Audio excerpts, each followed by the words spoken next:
Esta mañana en Telematutino 11 nos acompañará en la entrevista principal el ingeniero Viriato Sánchez, quien es director de BSA Consultores y además es un prestigioso consultor de empresas. Muy buenos días, ingeniero. Encantada de tenerlo otra vez en Telematutino 11. Gracias, muchas gracias. Primero que nada, agradecer la oportunidad que me permiten de poder compartir con ustedes y su distinguida audiencia en esta mañana. Muchas gracias. Ingeniero, usted estuvo con nosotros hace unos meses y nos habló de varios temas que nos parecieron muy interesantes. Sabemos que la consultoría para empresas es importante en cualquier época, cuando la empresa quiere desarrollarse, cuando quiere mejorar sus servicios. Pero resulta que en este año 2020 las cosas cambiaron dramáticamente porque el mundo cambió. Y por ende las empresas, las necesidades y la forma de abordar la dinámica de crecimiento, de sostenibilidad, yo pienso también que han cambiado. ¿Cuáles cosas que no se hacían antes se van a tener que hacer a partir de la dinámica del COVID-19 en las empresas? Bueno, muy buena pregunta. Durante todo este año 2020 en República Dominicana, y no solamente en República Dominicana, sino en el mundo entero, hemos tenido que enfrentar la situación de la incertidumbre.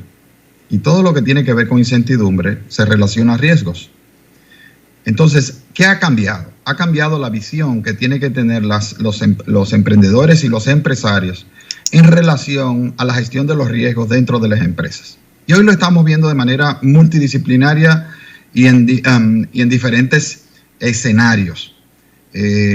Lo que hemos visto durante el 2020 es que aquellos que no estuvieron o no han estado adecuadamente preparados para enfrentar los riesgos que se convirtieron en una realidad durante este año, se han visto en una posición de desventajas en el mejor de los casos, y en el peor de los casos hemos visto empresas que han tenido que desaparecer.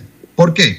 Porque sencillamente no han podido preparar o haber desarrollado una serie de estrategias que le permitieran mitigar el impacto de estos riesgos en la funcionalidad de la empresa. Entonces, ¿qué ha cambiado? Definitivamente ha cambiado el concepto tradicional de lo estable, de lo previsible, de lo que está bajo nuestro control, y hemos visto cómo los riesgos externos pueden impactar de una manera abrumadora el desempeño de nuestra empresa. ¿Y cómo lo vemos en el escenario? Es importante entender primero la conceptualización del ser humano. El ser humano es adverso a los riesgos. El ser humano siempre está orientado en sentido formal a ser optimista en función de cuáles son las alternativas que puede enfrentar en un momento determinado. Y esto ha cambiado. Hemos entendido que definitivamente los riesgos que están ahí, que han estado ahí, en un momento determinado pueden surgir, pueden volverse operacionales, pueden afectar mi operación, y entonces me estoy dando cuenta que ya no puedo considerar todo estático, todo estable, sino que tengo que ver que hay elementos que están bajo mi control y que tengo que gestionarlo, y aquellos que no están bajo mi control también tengo que gestionarlo para reducir el costo y el impacto de estos eventos que pueden generarse de manera externa. ¿Y hay realmente un ABC de ese paquete nuevo de recomendaciones o de previsiones para tener en cuenta? Ya se sabe, ingeniero, lo que hay que hacer. Sí, claro. En el sentido estricto, esto no es nuevo. La gestión de riesgos no es nueva. Desde los últimos años ha habido un tremendo desarrollo en la gestión de riesgo a nivel empresarial, al nivel de que se ha hablado del ERM, que es la gestión integrada de gestión de riesgo dentro de las empresas. Pero aquí podemos segregar en tres tipos, en tres categorías. En el año, hace 3 años, en un artículo de Harvard Business Review, por el señor Kaplan, expresaba muy claramente cómo ha venido evolucionando el tema de los riesgos a nivel empresarial. Y estas tres categorías que se pueden claramente identificar son los riesgos que vamos a encontrar dentro de una empresa. La categoría número 1 son los riesgos evitables. ¿Y cuáles son los riesgos evitables? Son aquellos riesgos que vienen de lo interno de la empresa. Son aquellos riesgos que están asociados o con la conducta del personal o con la integridad de los procesos que se dan dentro de la empresa. Y normalmente es el tipo de riesgo que la gente trabaja y que la gente identifica. Para eso, ¿cómo lo contrarresta? Bueno, con su declaración de valores, con una misión, visión clara de la empresa y de los empleados estén al respecto de esto, con procedimientos claramente establecidos y procesos bien definidos que permiten canalizar la conducta de las personas dentro de la empresa, asegurando dar un resultado permanente. ¿Por qué? Porque uno de esos riesgos tiene que ver con la conducta de los empleados y los gerentes en relación a ¿qué? A una conducta no ética, a conductas ilegales, a conductas operacionales que pueden ser resultado de malas prácticas, y del mismo punto de vista de los procedimientos no claramente establecidos ni los procesos bien definidos y sus posibles consecuencias. Entonces, ¿qué es lo que estamos haciendo con los riesgos evitables? Son riesgos que podemos evitarlo con el planteamiento de políticas y normas dentro de la empresa. Pero es interesante también entender que hay dos categorías más de riesgo, que son los riesgos estratégicos y los riesgos externos. Y los que menos se aplican en República Dominicana muchas veces en la gestión, en una gran proporción de las empresas, es gestionar los riesgos estratégicos y los riesgos externos. Y eso lo estamos viendo. ¿Cómo? Lo estamos viendo con las acciones de muchas empresas desde el punto de vista de improvisación. Y el riesgo no se maneja con improvisación, el riesgo se maneja con determinación, identificando los riesgos. Algunos no son identificables, pero hacer un proceso. Y esto tiene que ver, estos últimos dos riesgos, que son los estratégicos y los externos, la metodología que se utiliza es realmente crear reglas o aperturar el diálogo. Definitivamente aperturar un diálogo entre los gerentes, porque al final del día la gestión de riesgo corresponde a la alta gerencia. Y esto tenemos que tenerlo en cuenta. Entonces, aplicar una serie de reglas, de gestiones, de herramientas que sí existen, nos permiten identificar, cuantificar y gestionar los riesgos de manera tal que podamos mitigar su impacto a nivel de costo y de resultado. Ok, en el caso de una empresa que tenga muchos años de creada y que los riesgos evitables no estén claramente definidos ni asumidos por el personal, aunque tenga muchos años, eso se puede poner en su puesto, es decir, con una buena intervención se puede redefinir esos riesgos. Sí, claro, toda empresa debe ser. De hecho, en el proceso estratégico, cuando se hace lo que la gente le llama el desarrollo de un plan estratégico, que realmente el plan estratégico es una metodología, pero el proceso estratégico, que es el establecer las estrategias que deben ejecutar una empresa con la finalidad de obtener sus objetivos y hacerla diferente de otras y poder brindarle la propuesta de valor a sus clientes, pues en ese proceso nosotros tenemos que identificar cuáles son los riesgos de que los supuestos estratégicos deban ser tomados en cuenta, porque muchas veces somos muy optimistas y asumimos una serie de presupuestos que no necesariamente se van a dar. Entonces, ¿qué hace normalmente la alta gerencia? La alta gerencia que desarrolla la parte estratégica ve como un esquema antiético el poder desarrollar una estrategia y tener que ponerse de la acera del frente y tratar de determinar cuáles son los elementos negativos de la estrategia que estoy proponiendo, cuáles son los riesgos que puedo asumir en esa estrategia. Y todo eso se hace con un levantamiento, hay un proceso y una metodología para determinar los riesgos de una empresa y generar una matriz de riesgos. Y esa matriz de riesgos le vamos a dar prioridades. ¿Cuáles son los riesgos más prioritarios? En función de los impactos y de la probabilidad y de la vulnerabilidad que tengamos dentro de la empresa ante un riesgo, ante un siniestro o un evento no deseado.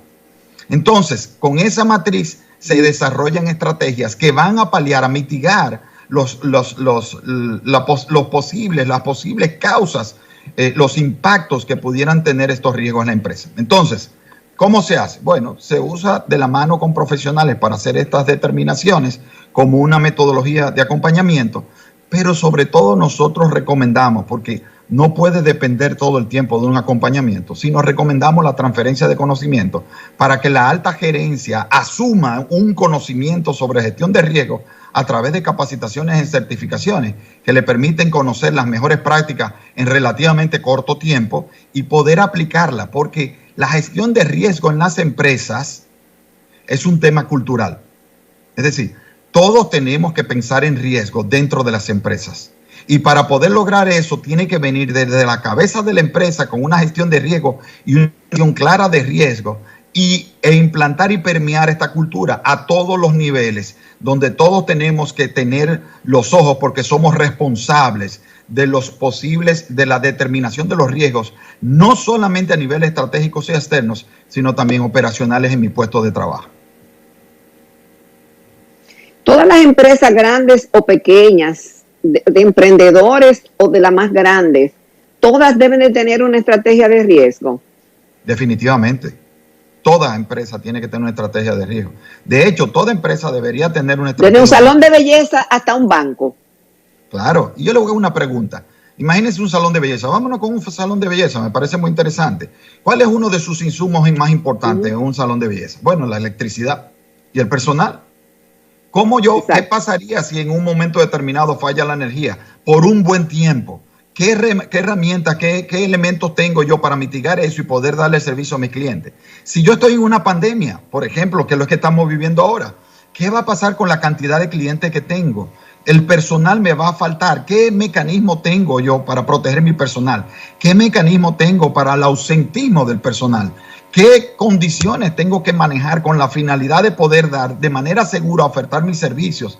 Hablamos del distanciamiento social, hablamos de la concentración de personas dentro de un local, pero todo eso tiene un impacto económico. ¿Qué va a pasar? Antes yo tenía 10, 20 clientes que podías atender en un periodo de tiempo y eso me daba una sostenibilidad operativa, pero ahora a lo mejor solamente puedo mantener 10. ¿Qué estrategias y mecanismos puedo tomar para mitigar este riesgo y entonces manejar mis costos? Quiere decir que no importa el negocio que usted esté, los riesgos tienen que gestionarse. El que no gestiona un riesgo adecuadamente, lo único que puede ver lamentablemente o es una pérdida cuantiosa de su rentabilidad o peor aún, una pérdida del negocio per se. ¿El plan de riesgo es lo mismo que un plan de contingencia o son dos cosas distintas? Realmente sí. Los planes realmente cuando hablamos de riesgo, no nos gusta mucho hablar de planes de riesgo, sino de matriz de riesgo, que es donde nosotros decidimos y identificamos y le damos prioridad, o sea, priorizamos los riesgos en función de los recursos que tenemos.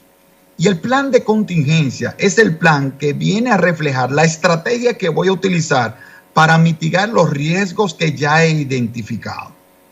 Entonces, estos planes de contingencia se activan de acuerdo a ciertos indicadores que se presentan en la gestión operacional de una empresa. Y es ahí donde entonces estos planes funcionan.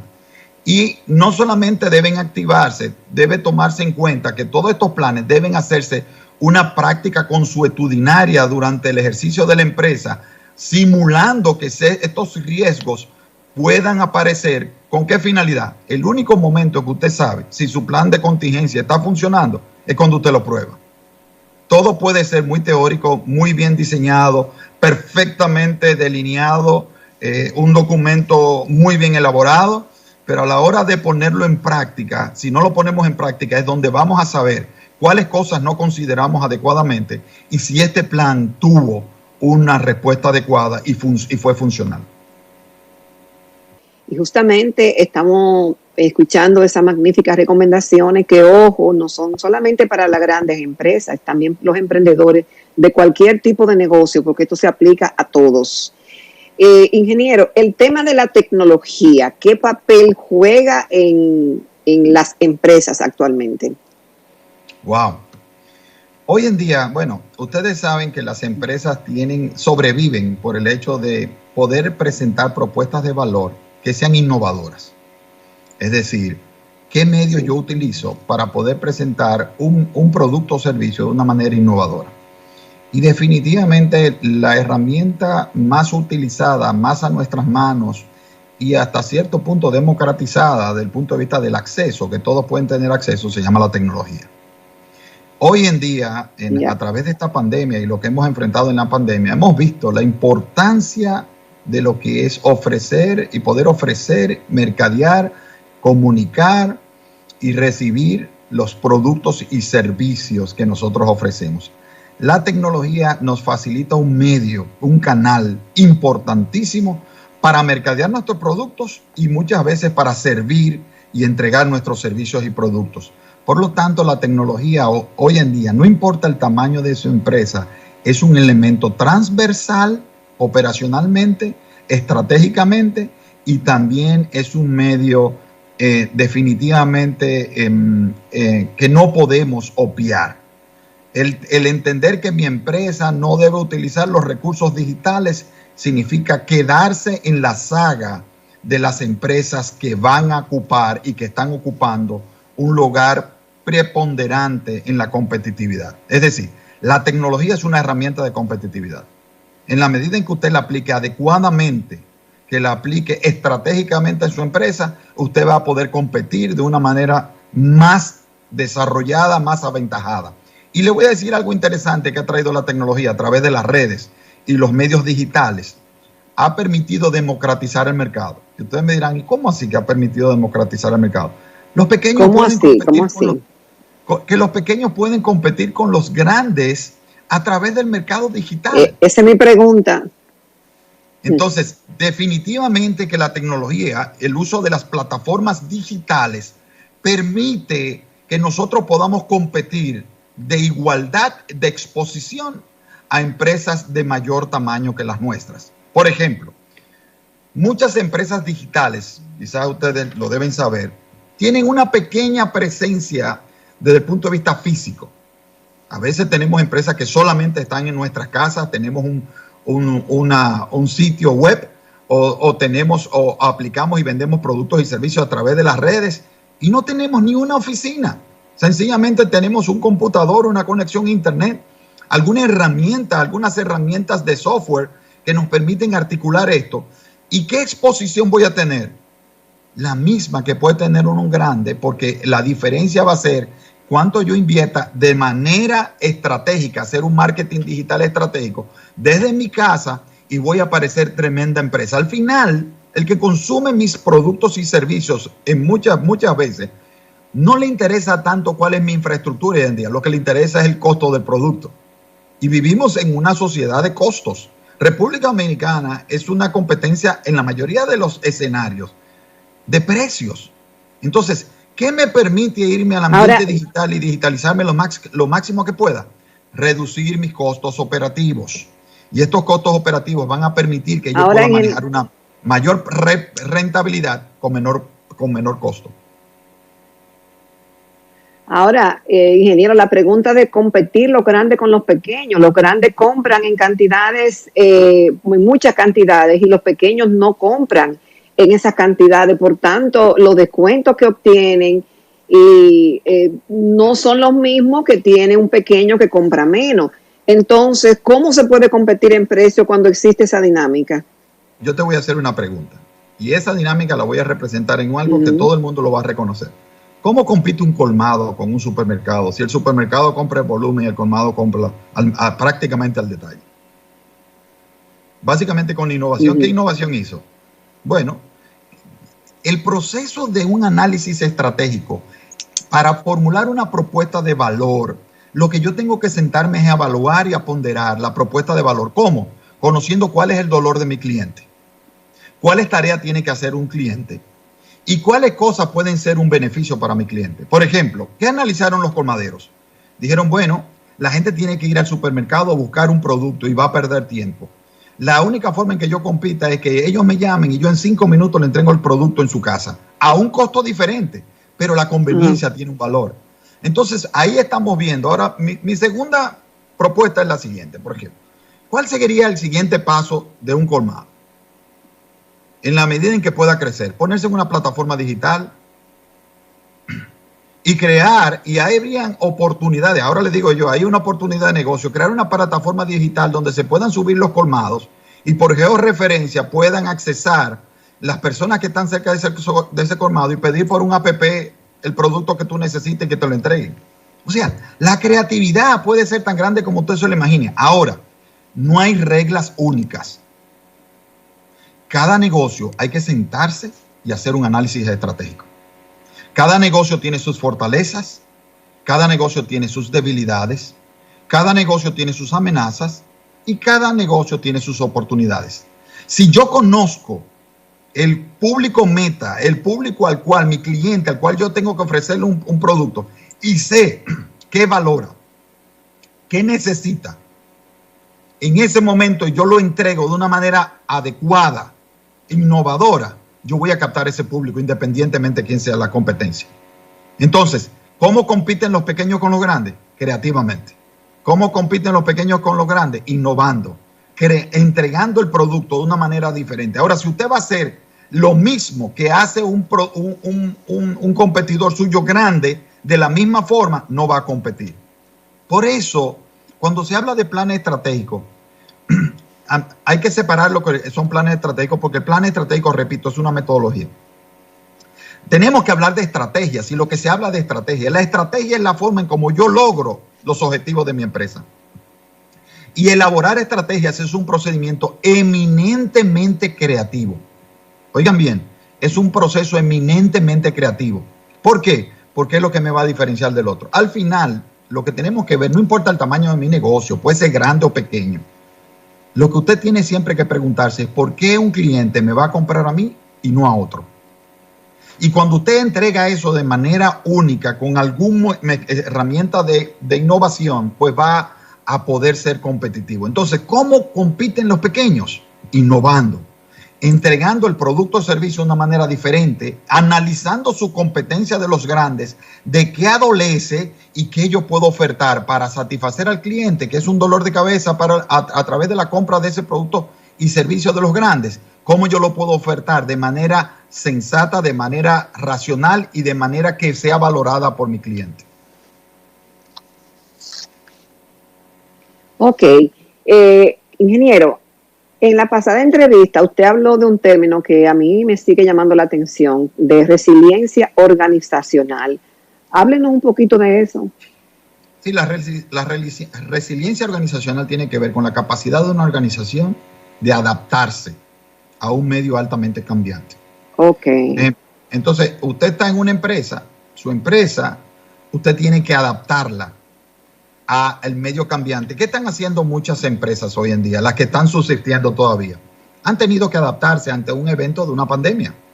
Nadie, bueno, no voy a decir que nadie, pero muchas de las empresas no pensaron que íbamos a tener una pandemia, que pudiera esto crear un ausentismo, que impediría la forma tradicional de la entrega de mis productos y servicios, que el cliente no necesariamente quiere ir a mi local a recibir el servicio y el producto. Entonces, ¿cuál es el desafío en ese momento? El desafío es ver como resiliencia qué otras alternativas yo tenía bajo la manga que permitían yo aplicarla y ponerla en funcionamiento ante un evento que yo había identificado que es un riesgo y que se conceptuó y que se realizó y se conceptualizó de manera tal para poder nosotros dar una respuesta contundente. Eso es resiliencia. Y eso se logra con un aprendizaje permanente. La resiliencia implica estar golpeado y levantarme de nuevo y seguir caminando. Ok. Y de eso dependerá la subsistencia de las empresas de aquí en adelante, ingeniero. En todo tiempo. Yo lo que veo en este tiempo es que hemos podido entender el impacto de la globalización y de la apertura de las fronteras en los mercados y cómo esto, lo que pasa en un lado del mundo, nos puede afectar a nosotros en poco tiempo. Y nosotros tenemos que pensar en eso. La resiliencia es la única manera de que una empresa pueda subsistir ante los diferentes riesgos que son expuestos, ya sean los riesgos externos, sobre todo, que son aquellos que están fuera de nuestro control, que lo único que tenemos que desarrollar son estrategias que permitan mitigar estos riesgos. Los riesgos estratégicos, que es un cambio cultural de la alta gerencia para pensar en riesgos, gestionar los riesgos, así como establezco una estrategia, también ver cuál puede ser los riesgos de que esa estrategia no puede ser llegada, los supuestos no pueda ser realizada, los supuestos sobre los cuales he establecido esta estrategia. Si cambian, ¿qué va a pasar? La resiliencia es tan importante que hoy en día estamos hablando de resiliencia personal. Y ustedes han oído el concepto de resiliencia en lo personal, lo están viendo en lo empresarial. La resiliencia al final es algo antiquísimo. Es la capacidad de tú levantarte una vez ha caído.